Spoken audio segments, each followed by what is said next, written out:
नमस्कार दोस्तों, स्वागत है आप सभी का एक बार फिर से राजू सर के नाम से इस यूट्यूब चैनल के अंदर एमसीक्यू वीडियो की स्टडी के अंदर एक और नया एमसीक्यू हम लेके आए हैं। एसएससी सीआरपीएफ व्यापम एग्जाम के पॉइंट ऑफ व्यू में कुछ इंपॉर्टेंट एमसीक्यू जिनको सॉल्व करने वाले हम विद रैशनल है। तो फटाफट से लिंक को शेयर कर दीजिए, चैनल को लाइक कर दीजिए, वीडियो को लाइक कर दीजिए और अभी तक आपने चैनल को सब्सक्राइब नहीं किया तो उसको सब्सक्राइब कर दीजिए।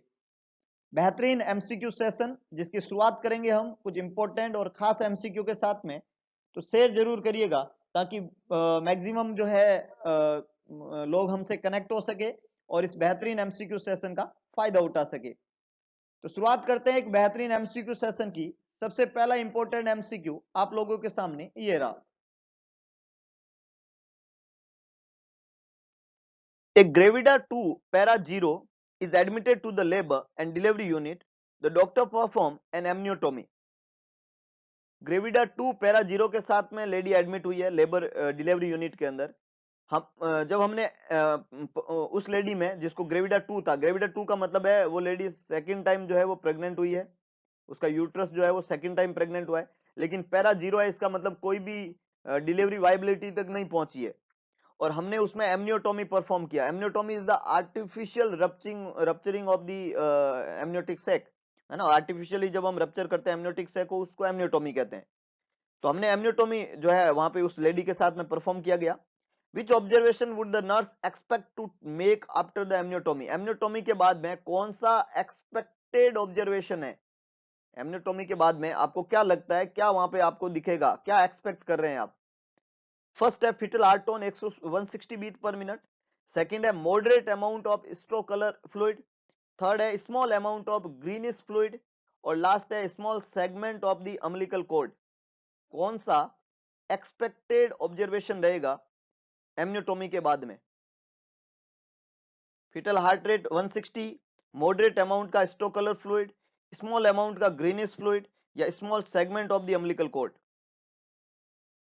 बहुत अच्छे, बहुत अच्छे, फटाफट से जवाब लिखिएगा। देखो एमनियोटोमी के बाद में क्या निकलेगा, वहां पे एमनियोटिक फ्लूइड निकलेगा और एमनियोटिक फ्लूइड क्या होगा वहां पे? नॉर्मल होगा। भाई यहाँ पे क्वेश्चन में कहीं अबनॉर्मलिटी नहीं दी हुई तो एमनियोटिक फ्लूइड नॉर्मल होगा। और मैंने हमेशा बोला जब दो ऑपोजिट ऑप्शन हो तो जवाब उसी में से होता है। जो ऑप्शन बी और ऑप्शन सी है, एक में moderate amount of straw colour fluid और एक में small amount of greenish fluid, तो डेफिनेटली नॉर्मल कलर जो एमनियोटिक फ्लूइड का होता है वो स्ट्रो कलर का फ्लूइड होता है। नॉर्मल कलर का, स्ट्रो कलर का जो अमाउंट का जो मॉडरेट कलर का फ्लूइड है एमनियोटिक फ्लूइड, ये नॉर्मल है। सो बी यहाँ पे बिल्कुल करेक्ट आंसर है, straw colour amniotic fluid. C option में जो लिखा हुआ है ग्रीनिश फ्लूइड, ये मिकोनियम स्टैंड एमनियोटिक फ्लूइड होता है ग्रीनिश कलर का। ये फीटल डिस्ट्रेस को इंडिकेट करता है, जो क्वेश्चन में कहीं नहीं दिया हुआ है। ये मिकोनियम कलर का एमनियोटिक फ्लूइड है जो अबनॉर्मल है। ए ऑप्शन में लिखा हुआ है फीटल हार्ट टोन जो है वो 160 है, तो normal fetal heart rate 120 to 160 होता है। 160 वो जो है हायर लिमिट की तरफ है, तो ये भी अबनॉर्मल है। मतलब 160 हार्ट रेट का होना ये अबनॉर्मल है ना। एवरेज 140 होना चाहिए, तो ये भी खोटा जवाब है। और डी में लिखा हुआ है जो स्मॉल सेगमेंट है अम्बिलिकल कॉर्ड का वो प्रेजेंट है, इसको कॉर्ड प्रोलैप्स कहते हैं। कॉर्ड प्रोलैप्स कभी भी नॉर्मल नहीं है, ये भी अबनॉर्मल है। तो ए, सी और डी तीनों ही खोटे जवाब है। बी बिल्कुल करेक्ट आंसर है कि मॉडरेट अमाउंट का स्ट्रो कलर का फ्लूइड जो है वो एमनियोटिक फ्लूइड का कलर नॉर्मल है और ये एक्सपेक्टेड फाइंडिंग है। तो बी यहाँ पे करेक्ट आंसर है, ए, सी और डी तीनों ही खोटे जवाब है। बहुत ही बढ़िया, बहुत ही शानदार, है ना। मॉर्निंग एमसीक्यू सेशन का ये पहला एमसीक्यू और जिसको बहुत अच्छे से आपने हैंडल किया। आगे लेके चलता हूं, नेक्स्ट देखिएगा, नेक्स्ट देखिएगा।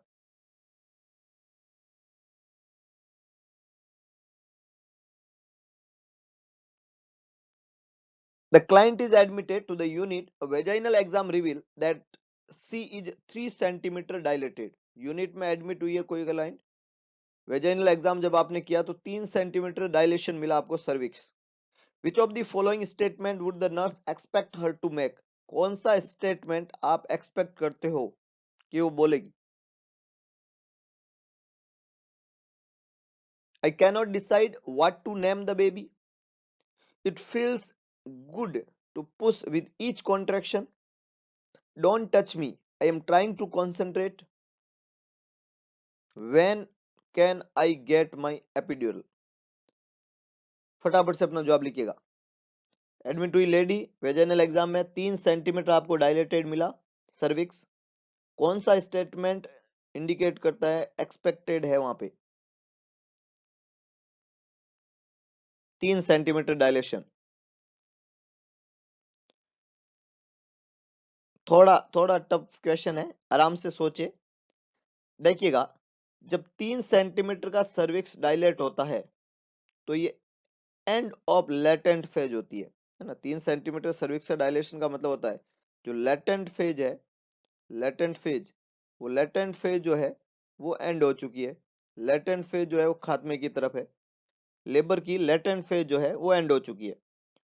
तो यहाँ पे रिक्वेस्ट जो होती है लेडी की वो होती है कि जब लेटेंट फेज खत्म होती है, पेन का कॉन्ट्रैक्शन का स्पीड बढ़ता है तो पेन का इंक्रीज होता है। तो लेडी जो है वो एपिड्यूरल का वहां पे रिक्वेस्ट करती है। तो यहाँ पे जो इस समय एट प्रेजेंट मूवमेंट में जब आपने वेजाइनल एग्जाम किया 3 सेंटीमीटर डायलेशन है, तो यहाँ जो लेडी स्टेटमेंट करेगी, एक्सपेक्टेड स्टेटमेंट वो रहेगा, वो एपिड्यूरल की मांग करेगी। When can I get my epidural, because उसको पेन हो रहा है, वहां पे पेन बहुत ज्यादा लेवल पे स्टार्ट हो गया है, बढ़ गया है कि नहीं है। तो डी यहाँ पे बिल्कुल करेक्ट आंसर है, ये रिक्वेस्ट उस लेडी का रहेगा। ए ऑप्शन जो है वो बिल्कुल इरिलेवेंट है कि मेरे बच्चे का नाम क्या होगा। यहाँ उस मदर को बच्चे का नाम याद नहीं आता है क्योंकि दर्द बड़ा खतरनाक होता है।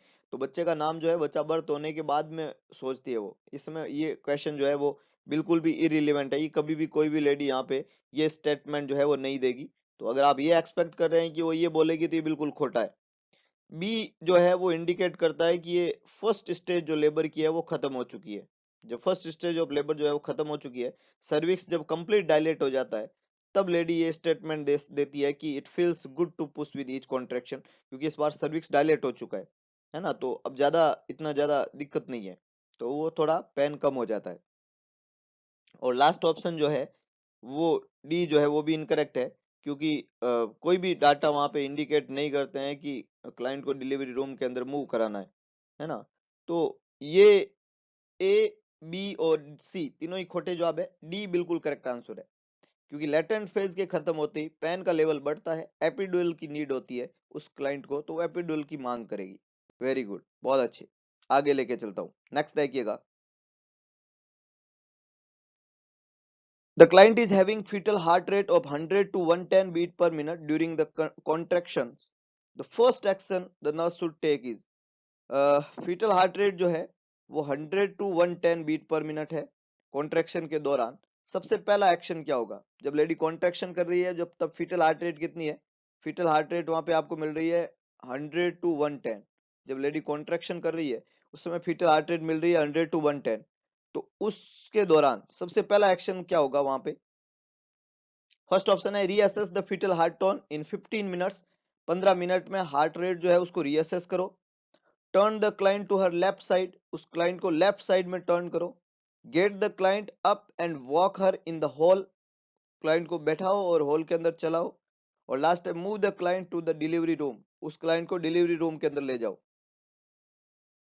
फीटल हार्ट रेट है 100 to 110। तो आपको ये पता होना चाहिए कि जो नॉर्मल फीटल हार्ट रेट होती है वो कितनी होती है। फटाफट से कमेंट करिएगा, नॉर्मल फीटल हार्ट रेट कितनी होती है?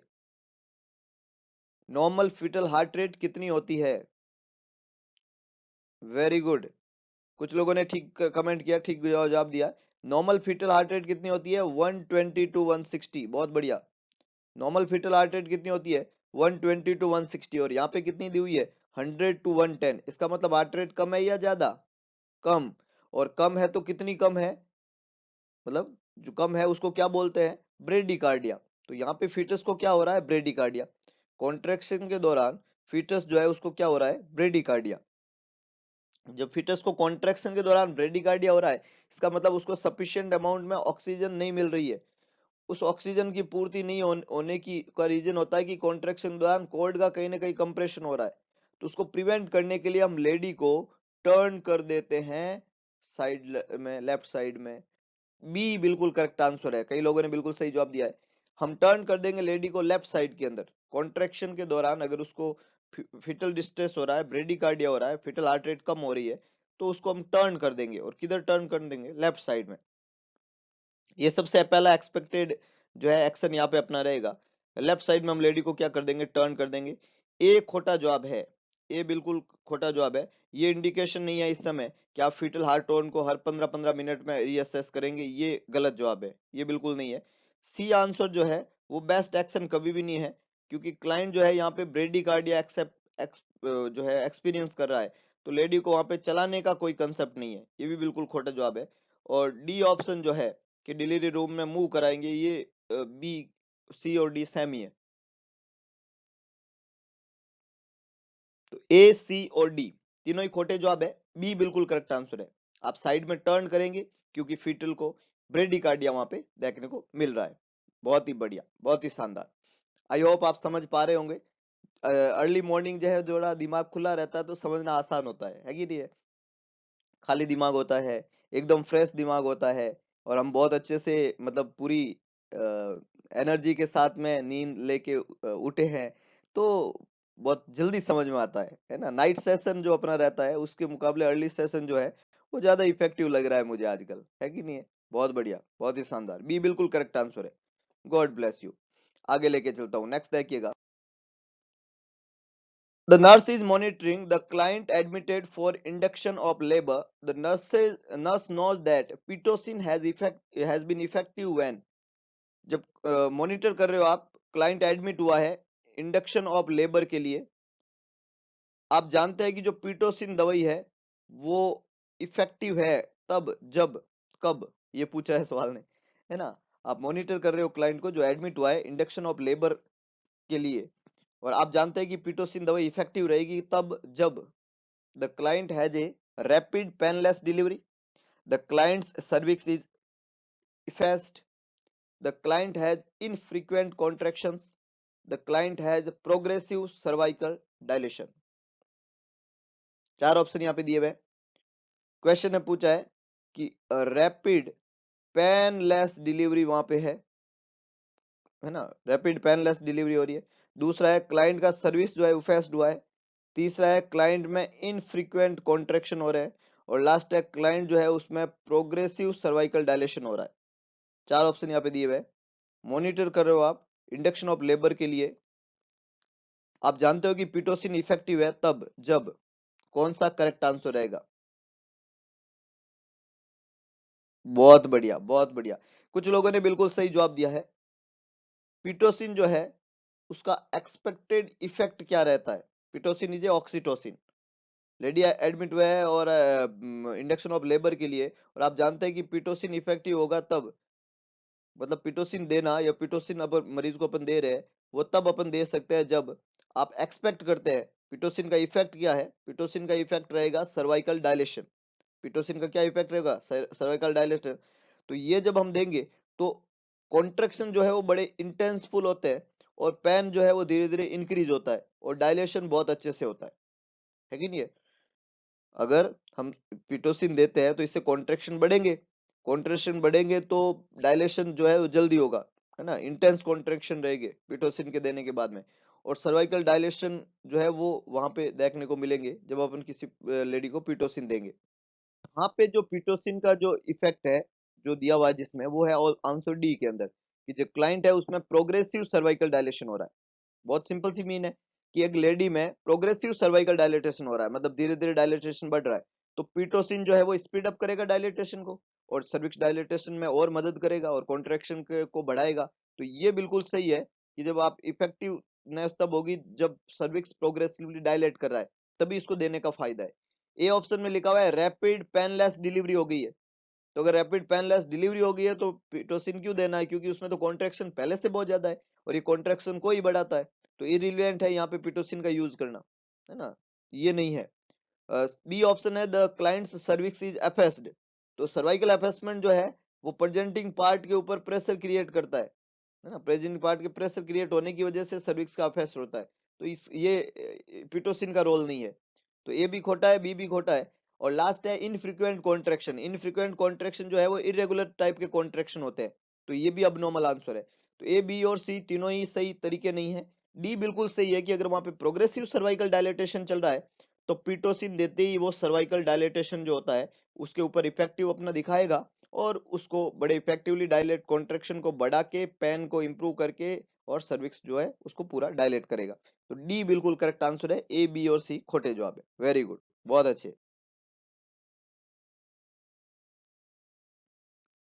When a vaginal exam reveal a breech presentation, pregnant lady vaginal examination आपने किया, ब्रीच प्रेजेंटेशन आपको मिली, व्हाट शुड टेक विच जो है आप वहां पे क्या एक्शन लेंगे, है ना, the nurse should take which of the following action at this time, इस समय जब एक प्रेग्नेंट लेडी जिसका वेजाइनल एग्जाम किया और ब्रीच प्रेजेंटेशन के साथ में वो रिवील हुई है, प्रेजेंट हुई है, तो कौन सा एक्शन लेंगे आप यहाँ पे इस समय?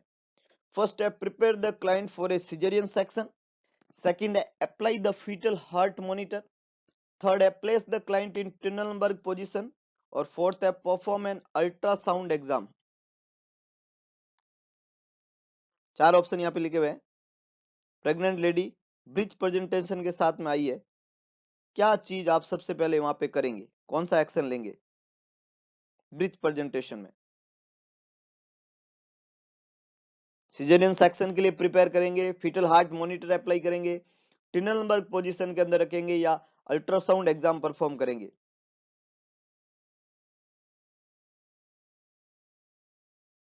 वेरी गुड, कुछ लोगों ने ठीक जवाब दिया है।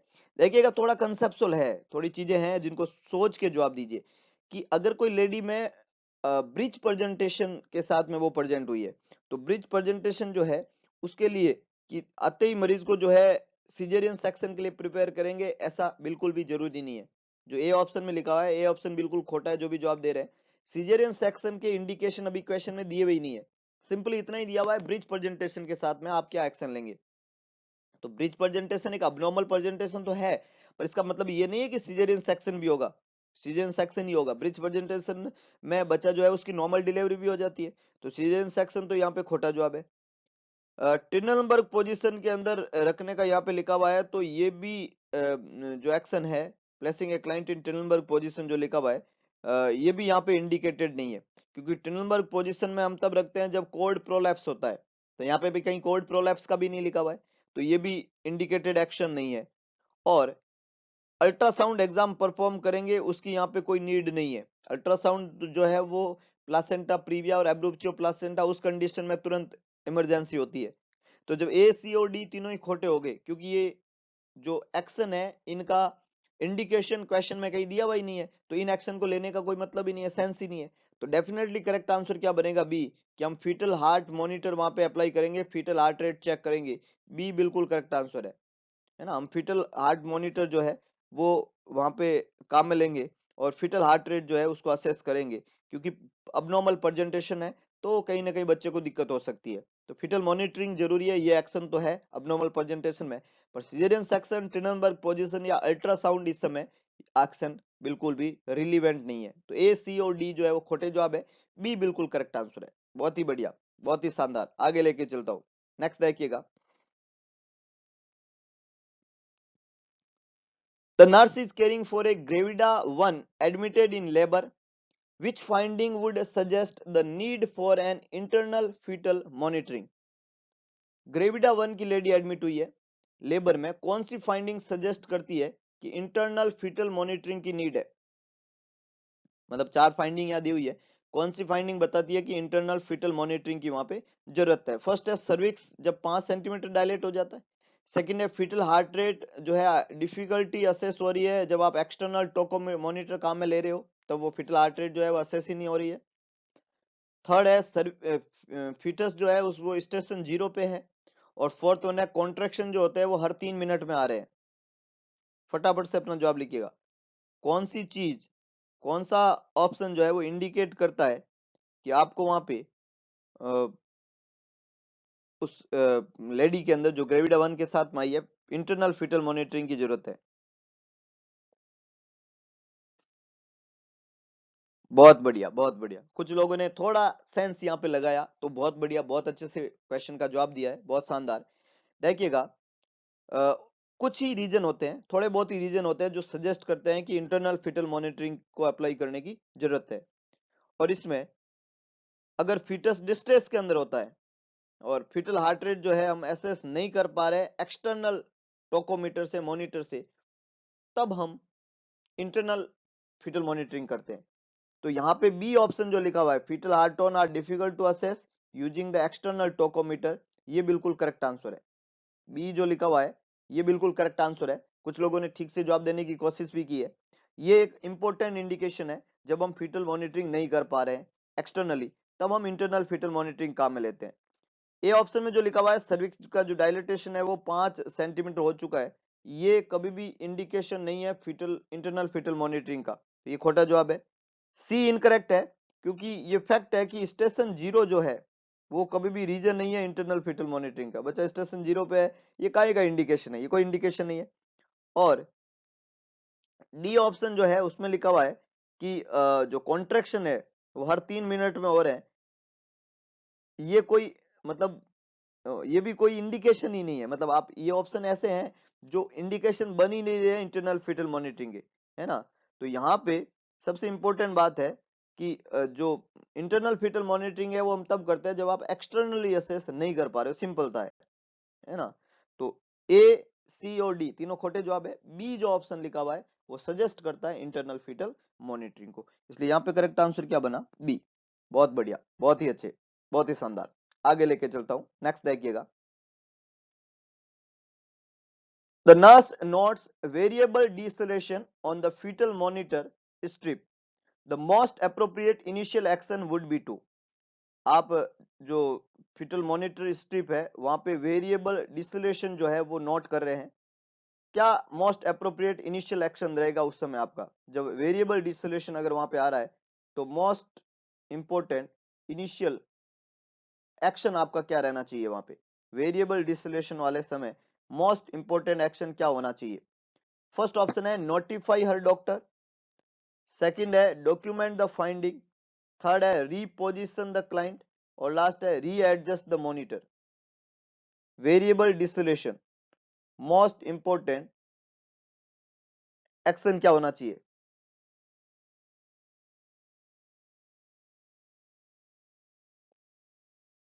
फटाफट से जवाब लिखिएगा। बहुत अच्छे, कुछ लोगों ने ठीक से जवाब देने का कोशिश किया है यहाँ पे, बहुत ही बढ़िया। वेरिएबल डीएसलेशन दिया हुआ है साहब। वेरिएबल डीएसलेशन जो है वो तब होता है जब फिटोप्लासेंटल इनसफिशिएंसी होती है और सही अमाउंट के अंदर ऑक्सीजन नहीं पहुंचती है। जब सही अमाउंट में बच्चे तक ऑक्सीजन नहीं पहुंचती है तो ऑक्सीजन को बढ़ाने के लिए सबसे पहला एक्शन, इनिशियल एक्शन जब अपने को पूछा है इनिशियल एक्शन क्या होगा, तो इनिशियल एक्शन ए नहीं होता है ना, सीधा नोटिफाई नहीं करते, ये खोटा है। इनिशियल एक्शन रहेगा हम रीपोजिशन करेंगे क्लाइंट को। इनिशियल एक्शन क्या रहेगा, हम क्लाइंट को रीपोजिशन करेंगे, और ज्यादातर हम लेफ्ट साइड के अंदर रीपोजिशन करते हैं, है ना, लेफ्ट साइड में, जिससे यूट्रोप्लासेंटल इंसफिशिएंसी जो दूर होती है, सप्लाई शुरू होती है, और जो क्लाइंट है उसमें ऑक्सीजन जो है उसका जाता है और उसमें वापस डीएसएलेशन जो है कंट्रोल होता है। तो हम रीपोजिशन कर देते हैं क्लाइंट को लेफ्ट साइड के अंदर। फिजिशियन को नोटिफाई करना, डॉक्टर को नोटिफाई करना, ये पहला एक्शन नहीं है, इनिशियल एक्शन नहीं है। बी ऑप्शन में लिखा हुआ है फाइंडिंग को डॉक्यूमेंट कर दो या मॉनिटर को रीएडजस्ट करो, तो ऐसा कोई डाटा नहीं दिया हुआ है जिसमें ये मतलब वेरिएबल डीएसएलेशन नॉर्मल नहीं है, इसलिए सिर्फ डॉक्यूमेंट करने से काम नहीं चलेगा। और मॉनिटर की कोई प्रॉब्लम नहीं है, ऐसे डाटा क्वेश्चन में दिए भी नहीं है, तो मॉनिटर को रीएडजस्ट करना, डॉक्यूमेंट फाइंडिंग लिख दो, ये आंसर रिलीवेंट नहीं है, खोटे जवाब है। ए बाद का एक्शन है, इनिशियल एक्शन पूछा है इसलिए रीपोजिशनिंग सबसे पहला और सबसे इनिशियल एक्शन वहां देखने को मिलता है। तो करेक्ट आंसर क्या बनेगा, सी, लेफ्ट साइड में रीपोजिशन कर देंगे। बहुत ही बढ़िया, बहुत ही शानदार। क्वेश्चन है which of the following is a characteristic of a reassuring fetal heart rate pattern. कौन सा कैरेक्टरिस्टिक जो है रीएश्योर कर रहा है फीटल हार्ट रेट के पैटर्न को, कौन सा कैरेक्टरिस्टिक जो है वो रीएश्योर कर रहा है फीटल हार्ट रेट के पैटर्न को। फर्स्ट ऑप्शन है fetal heart rate 170 to 180, second है बेसलाइन वेरिएबिलिटी 25 टू 35, सी है ओमिनस पीरियडिक चेंजेस, और डी है acceleration of fetal heart rate with fetal movement. Which is the correct one. Question पूछ रहा है, चार यहाँ पे कैरेक्टरिस्टिक लिखे हुए हैं, कौन सा कैरेक्टरिस्टिक हमें रीअश्योर कर रहा है फीटल हार्ट रेट के पैटर्न को, मतलब ये कैरेक्टरिस्टिक जो है वो नॉर्मल पैटर्न है, कौन सा कैरेक्टरिस्टिक आपको रीअश्योर कर रहा है कि फीटल हार्ट रेट सही है साहब, ये पैटर्न तरीका सही है। जब फीटल हार्ट रेट 170 टू 180 हो, जब बेसलाइन वेरिएबिलिटी ये हो, और ओमिनस पीरियोडिक चेंजेज हो या एक्सीलरेशन हो रहा हो फीटल मूवमेंट के साथ में। फटाफट से जवाब लिखिएगा, इंपॉर्टेंट क्वेश्चन। बहुत अच्छे, कुछ लोगों ने जवाब देने की कोशिश की है, कुछ लोगों ने बिल्कुल खोटा जवाब भी दिया है ना। हाँ बिल्कुल, देखिएगा एक्सीलरेशन जो हो रहा है वो मूवमेंट के साथ में नॉर्मल है ना। जब भी फीटल हार्ट रेट जो है उसमें एक्सेलरेशन, फीटल मूवमेंट के साथ में एक्सेलरेशन हो रहा हो, ये नॉर्मल है। डी यहाँ पे बिल्कुल करेक्ट आंसर है, ये नॉर्मल कैरेक्टरिस्टिक है। 170 180 ये अबनॉर्मल फीटल हार्ट रेट है। बेसलाइन 25 टू 35 वेरिएबिलिटी ये बिल्कुल अबनॉर्मल है। और पीरियोडिक चेंजेस जो है वो ओमिनसली चेंज हो रहा है, ये गड़बड़ है। मतलब ये तीनों ही साइन जो है वो ओमिनस है, डरावने हैं, डेंजर है फीटल हार्ट रेट मॉनिटरिंग के दौरान। ऐसा अगर कुछ हो रहा हो, है ना, 170 180 हो रही हो, 25 35 का बेसलाइन वेरिएबिलिटी है, या पीरियोडिक ओमिनस चेंजेस हो रहे हैं, तो ये तीनों ही अबनॉर्मल चीजें हैं। तो ए, बी और सी तीनों ही खोटे जवाब है। डी बिल्कुल करेक्ट आंसर है कि जब मूवमेंट कर रहे हैं उस समय अगर एक्सीलरेशन हो रहा है तो फीटल हार्ट रेट जो है उसको असेस करना जो है वो कैरेक्टरिस्टिक जो है वो नॉर्मल है। हालांकि ये जो वेरिएबिलिटी है, एक्सीलरेशन है, पीरियोडिक चेंजेस क्या है, बेसलाइन क्या होती है, ये पूरा हम थ्योरेटिकल पोर्शन में पढ़ेंगे। थ्योरेटिकल पोर्शन जो होता है वो 12 पीएम पे, है ना, ये सही के पॉइंट ऑफ व्यू में हम रख रहे हैं, वहां पे ये सब चीजें एक्सप्लेन करेंगे।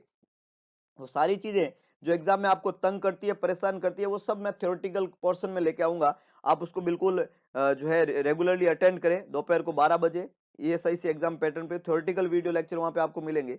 और इसके अलावा जो है टेलीग्राम लिंक पे को जरूर फॉलो करें। टेलीग्राम लिंक जो है आपको यहाँ पे कमेंट बॉक्स में मिल रहा है। टेलीग्राम लिंक को फॉलो करके आप जुड़ सकते हैं। वहां पे भी आपको नोट्स और इसके अलावा कुछ इंपॉर्टेंट क्वेश्चंस और इसके अलावा आपका डाउट सेशन वहां पे क्लियर किया जाता है। तो उस लिंक को फॉलो करें। टेलीग्राम लिंक जो है वो कमेंट बॉक्स में आपको दिख रहा है, उस पर क्लिक करें, उसको फॉलो करें और कंटिन्यू जो है वहां से जुड़े रहे। तो ये कुछ इंपॉर्टेंट एमसीक्यू आज के इस वीडियो लेक्चर में हमने पढ़े। होप सो आपको वीडियो पसंद आया होगा। तो वीडियो को लाइक करें, वीडियो को शेयर करें, कमेंट बॉक्स में अपना सुझाव जरूर डालें। और इसके अलावा एक काम करें, इस चैनल भगवान कृष्ण ने कहा था कि सारथी बने, स्वार्थी ना बने। तो सारथीपन दिखाएं, अपने ही जैसे जरूरतमंद किसी स्टूडेंट तक ये कंटेंट पहुंचाए और उसकी मुस्कान का कारण बने। तो मिलता है दोबारा एक नई एनर्जी, नए एमसीक्यू सेशन के साथ में। तब तक के लिए जय हिंद, जय भारत, जय महाकाल।